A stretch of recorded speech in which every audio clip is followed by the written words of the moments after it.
When detectives finally uncovered the Romanov burial site, they immediately realized that something was terribly amiss. Alexei Romanov was missing. Rumors swirled that he had somehow escaped, but in reality, his fate was even darker than that of his family. Nearly a century after his death, archaeologists made a discovery that finally exposed the grim truth.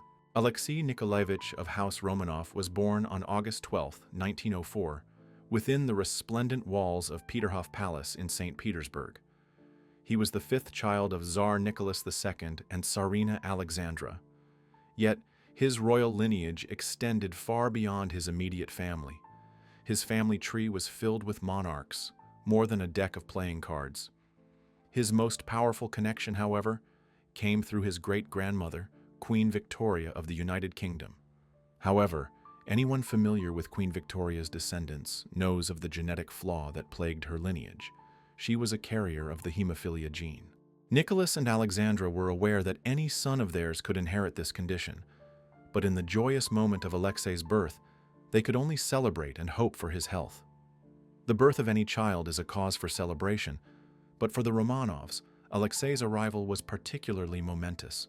Though Nicholas and Alexandra cherished their four daughters, Olga, Tatiana, Maria, and Anastasia, the birth of a son meant the continuation of the Romanov dynasty. When Alexei entered the world, the room filled with doctors, attendants, and family members erupted in joy. If only they had known what the future held. Later that day, Tsar Nicholas retreated to his office to record the moment in his diary, as was his habit. He described the day as great and unforgettable, expressing gratitude to God for this blessing amid the country's struggles. Nicholas was right to acknowledge the turmoil. At the time of Alexei's birth, Russia was embroiled in the Russo-Japanese War, which was going disastrously due to Nicholas's poor leadership. The Tsar saw Alexei as a good omen, a sign that Russia's hardships might soon end. Sadly, he was mistaken. The jubilation surrounding Alexei's birth quickly gave way to concern. Initially, he appeared to be a perfectly healthy infant, with his aunt remarking that he was a sturdy baby with a broad chest and the presence of a warrior knight. However, when doctors cut the umbilical cord, they noticed something deeply troubling. In those days, hemophilia was often referred to as the royal disease. Since Queen Victoria carried the gene, her male descendants had a high likelihood of inheriting the disorder. Nicholas and Alexandra had always feared this possibility, and mere moments after Alexei's birth, their worst fears were confirmed. Alexei Romanov suffered from hemophilia. This diagnosis would shape the young prince's short and painful life. Faced with an agonizing decision, Alexei's parents chose to keep his condition a closely guarded secret. Only those with an absolute need to know were informed, leaving many close relatives, and the Russian public, completely unaware. Nicholas declared his son's illness a state secret, one that had to be protected at all costs. The secrecy soon took a heavy toll on the family. Speculation about the young heir's health ran rampant. Some assumed he had tuberculosis. Others believed he suffered from a condition that made his skin abnormally fragile. After a particularly severe hemorrhage, rumors spread that a deranged assassin had attacked the tsarevich with a knife. Typically, the royal family would have quashed such scandalous gossip, but their commitment to secrecy left them unable to respond. As Nicholas remained silent, the public feared the worst. Behind closed doors, reality was even more horrifying than any rumor. Hemophilia was far more than a disorder that prevented blood from clotting. It brought excruciating complications. The worst of these occurred when internal bleeding seeped into Alexei's joints. As his doctor explained, the condition destroyed bones and tendons, leaving him unable to move his limbs properly. In 1907, when Alexei was just 3 years old, he suffered a seemingly minor fall that resulted in internal bleeding. Within hours, the little tsarevich was at death's door, writhing in agony, his eyes sunken and his leg grotesquely swollen. The family's doctors were powerless to help. Desperate, the Romanovs sought assistance from an unconventional source. With no other options left, Alexandra summoned a mysterious mystic from Siberia who claimed he could heal the boy, Grigori Rasputin. The Tsarina welcomed him into the palace where he prayed over Alexei and assured him, Your pain is leaving you. You will soon recover. Give thanks to God and rest now." Then Rasputin departed, leaving the Romanovs to hope for a miracle. The next morning, Alexei was miraculously improved. The swelling had vanished, his fever had broken, and his eyes were bright once more. It truly seemed like a divine intervention. From that day forward, Nicholas and Alexandra placed their trust in Rasputin above all else when it came to Alexei's health.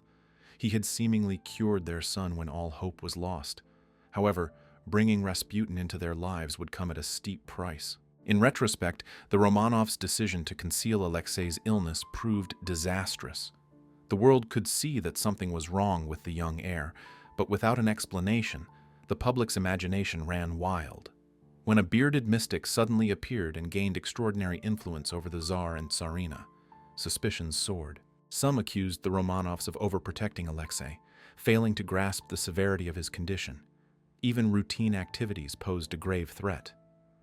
When Alexei was 8, a simple carriage ride through the woods with his mother nearly ended in tragedy. He had suffered severe hemorrhages before, but this time was especially terrifying. As a child, his cries of pain were unbearable for his parents. Now that he was older and could articulate his suffering, it was even worse. Alexandra refused to leave his side, while Nicholas could only endure for so long before fleeing the room in tears. With nowhere else to turn, Alexandra once again sought Rasputin's help.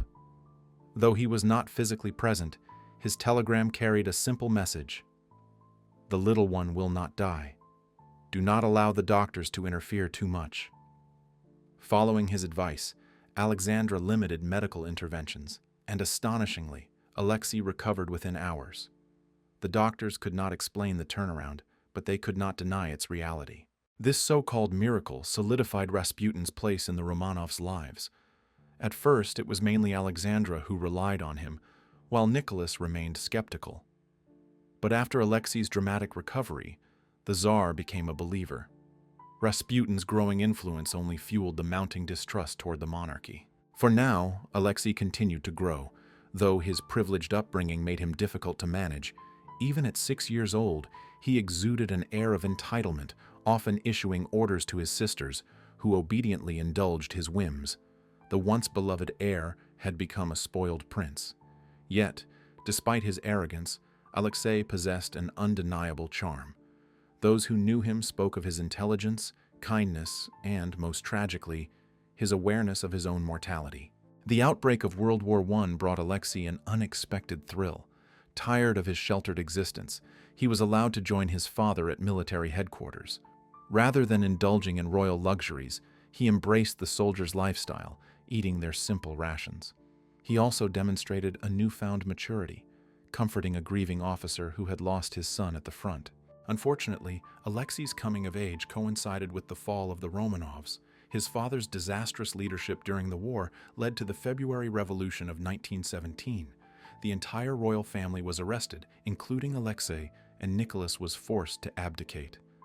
The spoiled young prince now found himself imprisoned, his world turned upside down. Little did he know, his fate was far darker than mere captivity.